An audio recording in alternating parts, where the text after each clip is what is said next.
आइए दोस्तों, अगला क्वेश्चन हम लोग करते हैं। लेक्चर नंबर 7 एलसीएम और एचसीएफ चैप्टर हम लोग का चल रहा है और क्वेश्चन नंबर 43। तो एक बहुत ही बेहतरीन क्वेश्चन और बहुत ही इंपॉर्टेंट क्वेश्चन बोर्ड पर लिखा हुआ है। और इस तरह के क्वेश्चन आप जानते हैं कि एग्ज़ाम में बहुत कई बार पूछा हुआ है और काफ़ी बहुत बच्चे इस तरह के क्वेश्चन को गलत ही करते हैं। अब वो समझ ही नहीं पाते हैं कि इस क्वेश्चन को करना है क्या। अब इस क्वेश्चन को पढ़कर आपको ये लगेगा नहीं कि ये क्वेश्चन एलसीएम या एचसीएफ चैप्टर से है। इसीलिए मैं बार बार कहता हूँ आपसे कि आप बिल्कुल लॉजिक को समझिए, कॉन्सेप्ट को समझिए, क्योंकि एग्ज़ाम में आपसे ये नहीं बोलेगा कि ये क्वेश्चन आपका एलसीएम और एचसीएफ चैप्टर से है ताकि आप तुरंत एलसीएम और एचसीएफ निकालना स्टार्ट कर देंगे। वहाँ तो आपको सोचना पड़ेगा। अगर आपको लॉजिक क्लियर है तो आप क्वेश्चन सोच पाएंगे कि इस क्वेश्चन किस चैप्टर का है और क्या कॉन्सेप्ट लगेगा। अब आइए देखिए क्या दिया है। एक आयताकार कमरे की लंबाई और चौड़ाई 180 मीटर और 105 मीटर है। कमरे की सतह पर कम से कम, हर वर्ड को आपको ध्यान रखना है, कम से कम कितनी टाइल्स लगाई जा सकती हैं। तो अब देखिए क्वेश्चन तो है बहुत आसान एक तरह से। अगर इस तरह दिया रहता, एक कमरा मान लीजिए आयताकार कमरा है, इसकी लंबाई 180 मीटर और चौड़ाई 105 मीटर। तो यहाँ से कमरे का सतह का क्षेत्रफल हम लोग निकाल लेंगे, लंबाई गुणे चौड़ाई। तो जो टाइल्स की संख्या होगी, कम से कम टाइल्स, अगर हमको एक टाइल्स का क्षेत्रफल पता चल जाए तो कमरे के क्षेत्रफल में एक टाइल्स के क्षेत्रफल से भाग दे दें, एक टाइल्स के क्षेत्रफल से भाग दे देंगे। अगर हमको ये पता चल जाए कि टाइल्स का एरिया कितना है और कमरे का एरिया हमको पता चल गया, कमरे का जहाँ पर टाइल्स लगाना है, तो कमरे के क्षेत्रफल में अगर एक टाइल्स के क्षेत्रफल से भाग दे दिया जाएगा तो हम लोग को ये पता चल जाएगा कि कितना टाइल्स लगेगा। लेकिन हम लोग को यहाँ पर कमरे का क्षेत्रफल तो हम लोग को पता है, लेकिन टाइल्स की क्षेत्रफल हम लोग को नहीं पता है। और टाइल्स का क्षेत्रफल पता होने के टाइल्स की साइज़ हम लोग को पता होना चाहिए। तो अब देखिए जो ये दिया है कम से कम कितनी टाइल्स, तो अगर कम से कम टाइल्स आपको लगाना है तो टाइल्स की साइज़ अधिकतम होनी चाहिए। अगर कम से कम टाइल्स बिल्कुल बहुत ही अच्छी तरीके से आप बिल्कुल आराम से समझें। अगर कम से कम टाइल्स बोल रहा है तो यहाँ पर टाइल्स की जो साइज़ होगा वो मैक्सिमम होना चाहिए। क्या होना चाहिए दोस्तों? मैक्सिमम। कम से कम टाइल्स, कोई चीज़ कम तभी होगा जब उसका आकार बिल्कुल बड़ा होगा। अब मैक्सिमम में भी ऐसा नहीं है कि आप जो है कि कुछ भी रख सकते हैं। मैक्सिमम में भी ये बिल्कुल नहीं है कि आप कुछ भी रख सकते हैं। तो देखिए लंबाई 180 मीटर है, चौड़ाई 105 मीटर है। तो सपोज करिए कि एक टाइल्स आप ऐसे रखना स्टार्ट करेंगे, भाई ऐसे ही टाइल्स लगाएंगे आप, ऐसे टाइल्स लगाते चले जाएंगे, फिर ऐसे लगाएंगे, फिर ऐसे लगाएंगे, फिर ऐसे, फिर यहाँ पर टाइल्स हम लोग लगा देंगे। ये टाइल्स लगाने का तरीका है, समझ पा रहे हैं? तो अब देखिए लंबाई के सापेक्ष और चौड़ाई के सापेक्ष आप टाइल्स लगाएंगे। तो लंबाई हमारा 180 है, तो जो टाइल्स का साइज़ होना चाहिए वो ऐसा नंबर होना चाहिए जिससे 180 पूर्णतः विभाजित हो, नहीं तो पूरी कंप्लीट टाइल्स नहीं लग पाएगी। सपोज करिए टाइल्स की जो साइज़ होगी उसकी भुजा की लंबाई 20 मीटर है मान लीजिए। तो अगर लंबाई 180 मीटर है तो लंबाई की तरफ हम लोग लगाएंगे तो 20 मतलब 180/20। तो कितना टाइल्स लगेगा दोस्तों? 9 टाइल्स लगेगा। कितना टाइल्स लगेगा? 9 टाइल्स। किधर? लंबाई के समांतर। अब यही हम लोग चौड़ाई के समांतर लगाते हैं। अब 20 अगर मीटर टाइल्स की साइज है और हम लोग का चौड़ाई 105 है तो 105 मीटर में कितनी टाइल्स लगाएगी? 105/20 करेंगे तो 5 दूना 10, 5 एकम 5 चौके 20। तो ये देखिए 21/4 आ गया और इसको सॉल्व करेंगे 2.1। इसका मतलब पूरी कंप्लीट टाइल्स नहीं लग पाएगी, टाइल्स को आपको तोड़ना पड़ेगा। इसलिए बिल्कुल मैं समझा रहा हूँ कि कैसे हम लोग को क्वेश्चन का अप्रोच करना है और आपको कैसे समझना है कि एचसीएफ निकालना है कि एलसीएम। तो अब देखिए, अब हमको ये पता होना चाहिए कि टाइल्स की साइज़ है वो एक तो मैक्सिमम होना चाहिए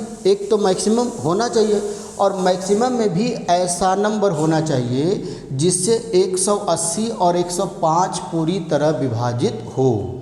जिससे 180 और 105 पूरी तरह कटे, क्योंकि जब 180 और 105 को पूरी तरह विभाजित करेगा तो लंबाई के समांतर भी कंप्लीट टाइल्स लगेंगी और चौड़ाई के समांतर भी कंप्लीट टाइल्स लगेंगी। तो वह नंबर, वह बड़ा से बड़ा नंबर जो 180 और 105 को विभाजित करेगा वो क्या होगा, 180 और 105 का HCF। क्या होगा दोस्तों, HCF। तो जो 180 और 105 का HCF होगा वही टाइल्स की साइज होगी, बराबर 180 कामा 105 का HCF। टाइल्स की साइज मैक्सिमम, अगर टाइल्स कम से कम लगानी है तो टाइल्स की साइज़ मैक्सिमम होना चाहिए, और टाइल्स की साइज़ मैक्सिमम क्या होगा, जो लंबाई और चौड़ाई आयताकार दिया रहेगा आयत का, उसी का हम लोग क्या निकाल लेंगे, HCF।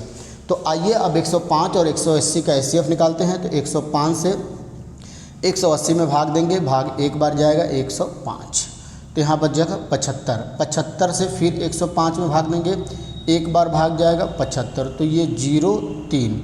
अब 30 से 75 में भाग देंगे, एक बार 30, 15, अब 15 से फिर 30 में भाग देंगे, 15 दूना 30। तो HCF कितना आ गया भाई, 15 आ गया। HCF कितना आ गया, 15। तो इसका मतलब अब जो टाइल्स की साइज़ होगी वो भी क्या होगी, 15। तो देखिए 15 15 15 लगाएंगे तो 180 मीटर लंबा में कितना लग जाएगा, 12 टाइल्स लग जाएगा। और इधर 15 15 लगाएंगे तो 105 बटा 15, 5 ते 15, 5 दूना 10, 5 एक 5, 7 टाइल्स इधर लगेंगे, 12 इधर 7 इधर। तो अब हमको टाइल्स का साइज़ भी पता चल गया। टाइल्स की साइज़ क्या होगी, एक वर्गाकार टाइल्स होगा जिसके भुजा की लंबाई कितना होगा भाई, 15 होगा। कितना होगा, 15 होगा।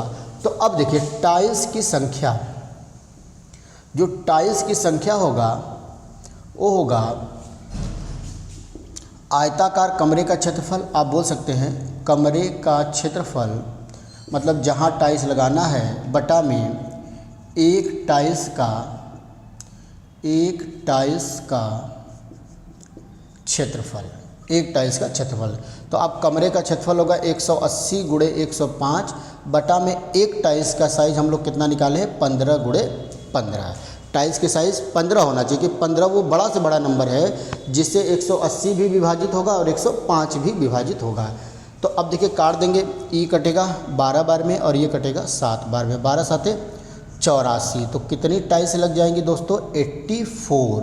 कितनी टाइल्स लगेंगी, 84 टाइल्स लगेंगी। वैसे भी आप निकाल सकते थे, 12 इधर लग रहा था, 7 इधर, 12 7 84, 12 12 12 कितनी बार, 7 बार। तो बहुत ही बेहतरीन क्वेश्चन है और आप देख रहे हैं कि कितनी आसानी से हम लोग लगा रहे हैं। तो आइए सेम इसी तरह का एक और क्वेश्चन मैं आपको कराता हूँ। सेम इस तरह का एक और क्वेश्चन, केवल नंबर चेंज रहेगा और कॉन्सेप्ट पूरा यही रहेगा। दिया है एक आयताकार कमरे की सतह की लंबाई और चौड़ाई क्रमशः, लंबाई और चौड़ाई ये चेंज है, केवल लंबाई और चौड़ाई क्रमशः कितना है भाई, 46.61 मीटर और क्या दिया है, 33.18 मीटर। तो कमरे के सतह पर कम से कम कितनी टाइल्स लगाई जा सकती हैं। अब देखिए एक आयताकार कमरा, सेम वही क्वेश्चन,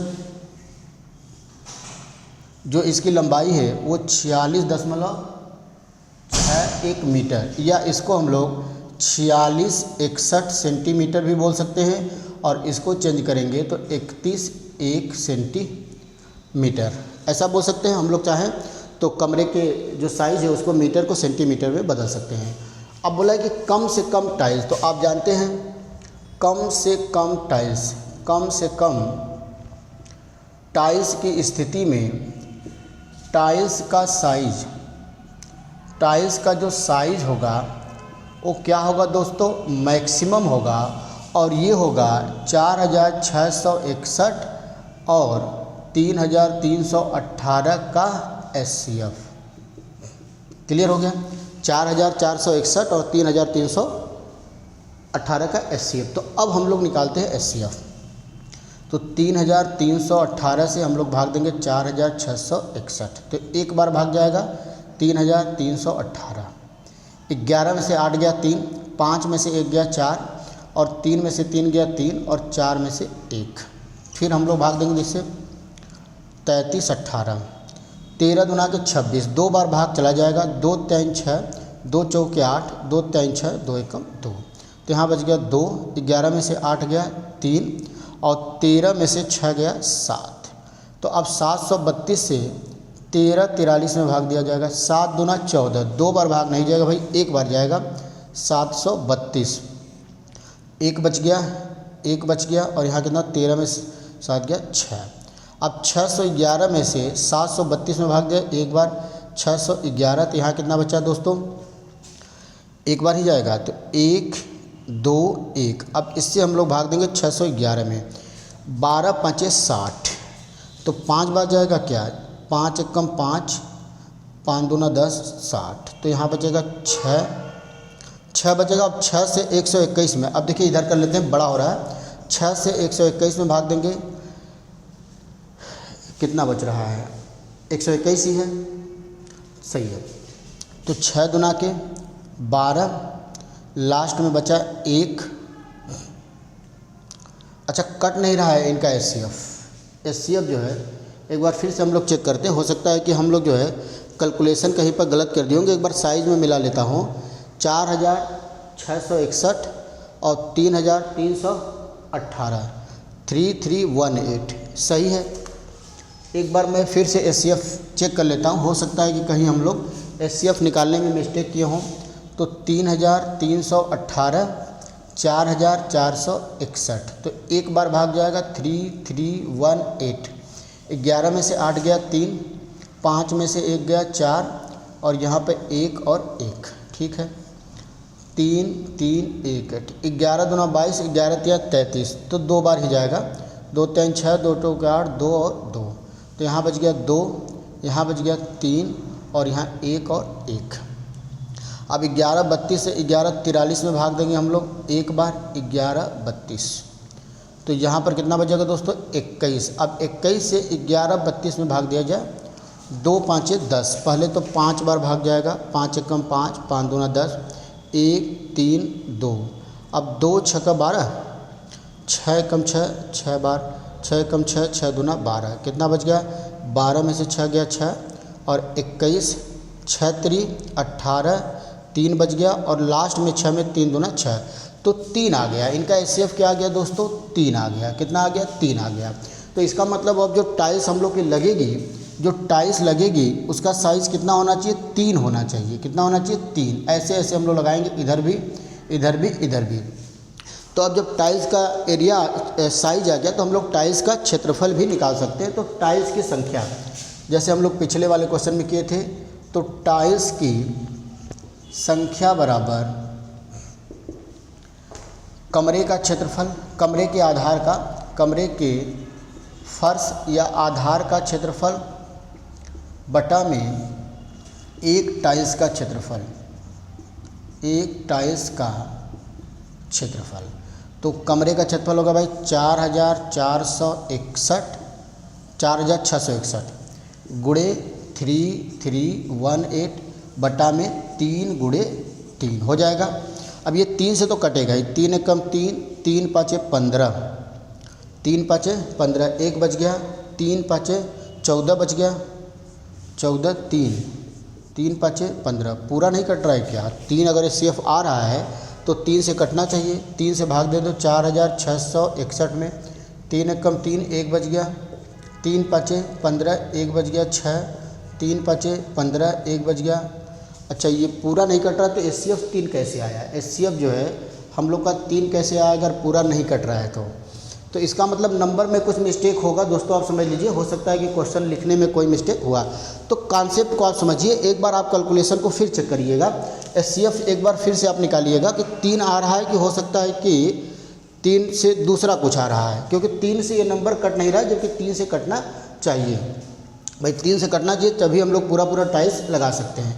अच्छा, ये वाला नंबर तो 3 से कटेगा ही, 6 4 10, 10 और 7 17, वैसे भी नहीं कटेगा क्योंकि सभी अंकों का योग 3 से नहीं कट रहा है।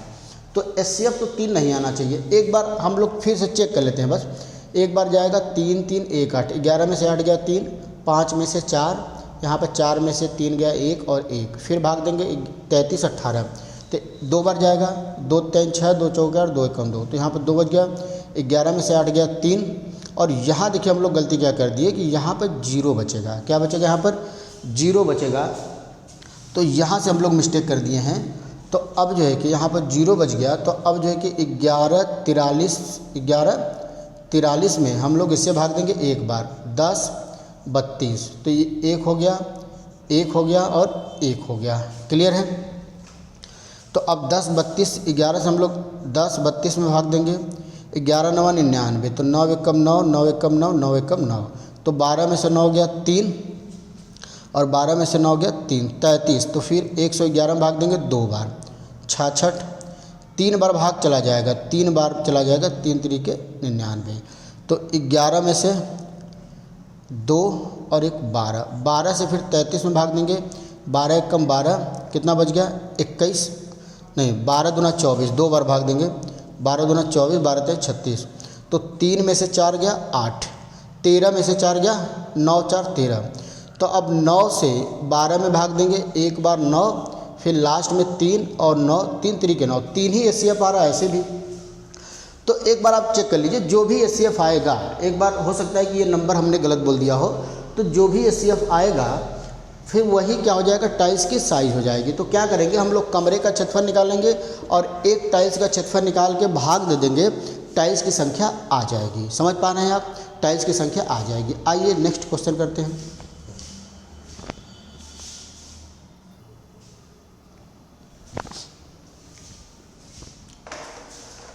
आइए दोस्तों एक और क्वेश्चन करते हैं और एक कॉन्सेप्ट सीखते हैं। दिया हुआ है किसी दो संख्याओं का एचसीएफ और एलसीएम क्रमशः 63 और 1260 है।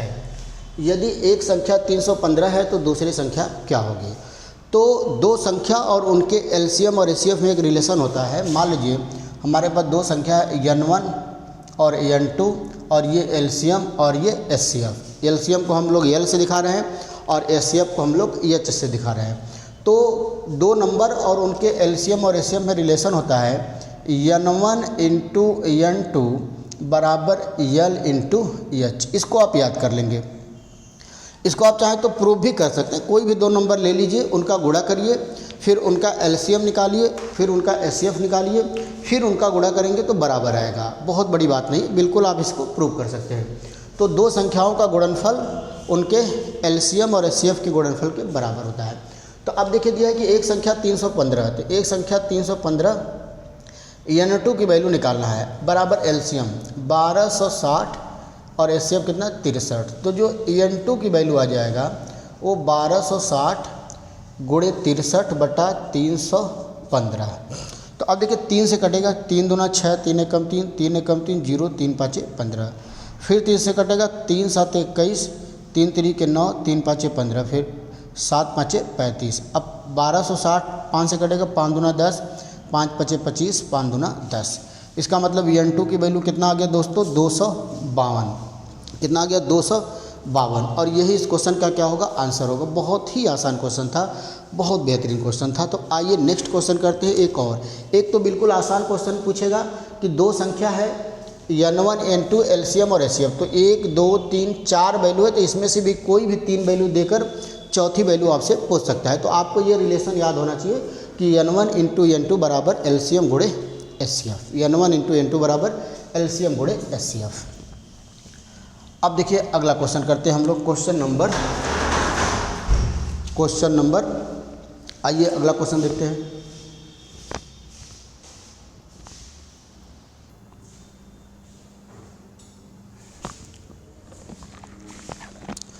आइए दोस्तों इसी कॉन्सेप्ट पर एक और क्वेश्चन देगा। कभी कभी क्वेश्चन में थोड़ा सा लैंग्वेज को चेंज करेगा, हमेशा डायरेक्ट क्वेश्चन आपसे नहीं पूछेगा कि n1 इंटू n2 बराबर एलसीएम गुणे एचसीएफ। कभी कभी आपको ये फार्मूला लगाने के लिए कुछ कैलकुलेशन भी करना पड़ सकता है। देखिए जैसे इस क्वेश्चन में दिया है कि दो संख्याओं का एलसीएम उसके एचसीएफ का 12 गुना है और तथा एलसीएम और एचसीएफ का योगफल 403 है। यदि एक संख्या 93 है तो दूसरी संख्या क्या है? तो जहाँ भी आपको एलसीएम एचसीएफ और दो संख्या में रिलेशन की बात आए तो आप तुरंत समझ जाएंगे कि वहाँ पर अगर पहली संख्या n1 है, दूसरी संख्या n2 है, तो n1 इंटू n2 बराबर होगा एलसीएम गुणे एचसीएफ। n1 इंटू n2 बराबर क्या होगा दोस्तों? एलसीएम गुणे एचसीएफ। अब देखिए इसमें डायरेक्ट एलसीएम एचसीएफ और N1 नहीं दिया हुआ है, N1 तो दिया लेकिन एलसीएम और एचसीएफ हम लोग को दिया नहीं है।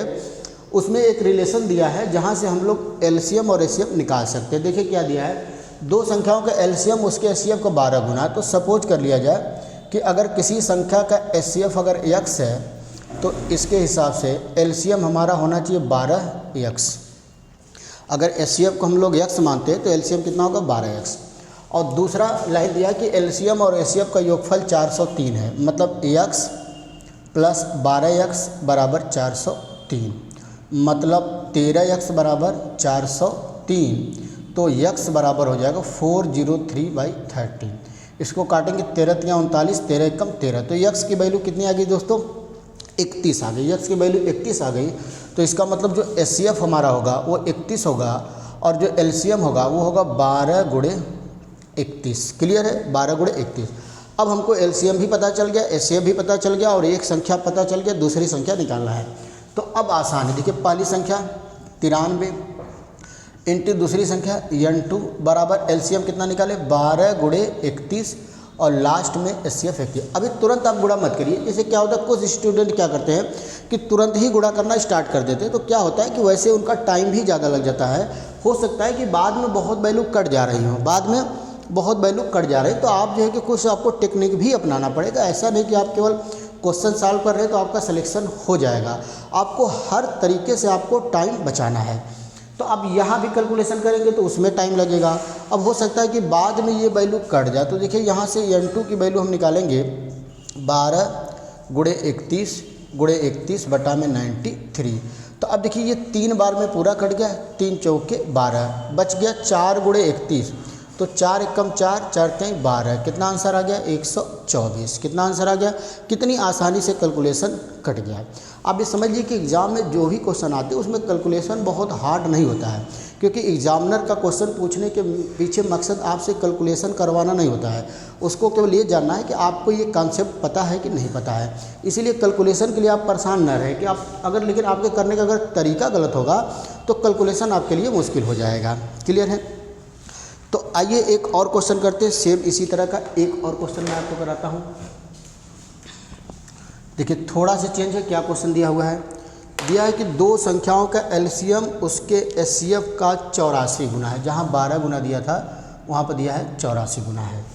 और एलसीएम और एचसीएफ का योगफल यहाँ पर कितना दिया है भाई 680। यदि एक संख्या 56 है 56 तो दूसरी संख्या क्या होगी। देखिए सेम क्वेश्चन है, केवल नंबर चेंज है। पहले तो दो संख्याओं का एलसीएम उसके एचसीएफ का 84 गुना है। तो सपोज कर लिया जाए कि अगर एचसीएफ होगा x तो एलसीएम होगा 84x। अब एलसीएम और एचसीएफ का योगफल 680 है।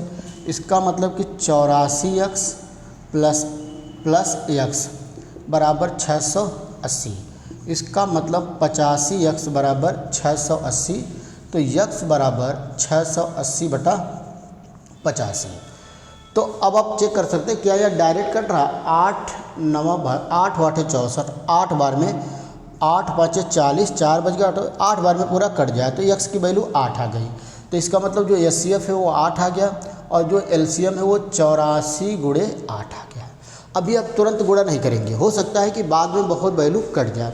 तो अब आ जाते हैं हम लोग अपने फार्मूले पर। तो एक नंबर 56 है तो 56, दूसरा नंबर हम लोग से पूछ रहा है N2 बराबर एलसीएम। एलसीएम है 84 गुणे 8 और एचसीएफ हमारा है 8। तो दोस्तों यहाँ से N2 की वैल्यू आएगा 84 गुणे 8 बटा में 56। अब देखिए 8 साते 56 और ये 12 साते 84। तो 12 गुणे 8 बटा मतलब 12 गुणे 8 बचा तो 12 बटे 96। तो यही क्या हो जाएगा हमारा दूसरी संख्या हो जाएगी और यही हम लोग का क्या हो जाएगा दोस्तों आंसर हो जाएगा। क्या हो जाएगा आंसर हो जाएगा। क्लियर है। तो बहुत ही बेहतरीन क्वेश्चन और बहुत आराम से आप सीखिए। अगर आप मेरा वीडियो देख रहे हैं, एक एक लेक्चर को आप समझ रहे हैं, तो मैं इस बात की गारंटी दे रहा हूँ कि मैथ आप पढ़ नहीं रहे, मैथ आप सीख रहे हैं। और एक बार आप वीडियो को पढ़ लेंगे तो कहीं भी मैथ पढ़ने की ज़रूरत नहीं होगी, क्योंकि मैं पूरा आपको रटने वाले कोई भी चीज़ आपको नहीं बताऊँगा। मैथ में ऐसा कोई चैप्टर नहीं रहेगा जिसमें आपका कॉन्सेप्ट क्लियर ना होने पाए। तो आइए नेक्स्ट क्वेश्चन देखते हैं हम लोग। अगला क्वेश्चन, एक और क्वेश्चन इस कॉन्सेप्ट पर, ताकि जितने भी तरीके के क्वेश्चन एग्जामिनर बना पाए उस सारे तरीके के क्वेश्चन आप पहले से कर रखे हों। आइए एक और क्वेश्चन दिया दो संख्याओं का अनुपात 2 और 3 है। दिया है दो संख्याओं का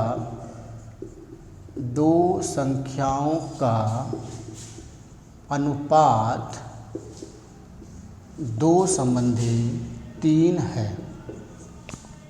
दो संख्याओं का अनुपात कितना है? 2 संबंधित है। उनका एचसीएफ और एलसीएम, उनका एचसीएफ और एलसीएम, उनका एचसीएफ और एलसीएम क्रमशः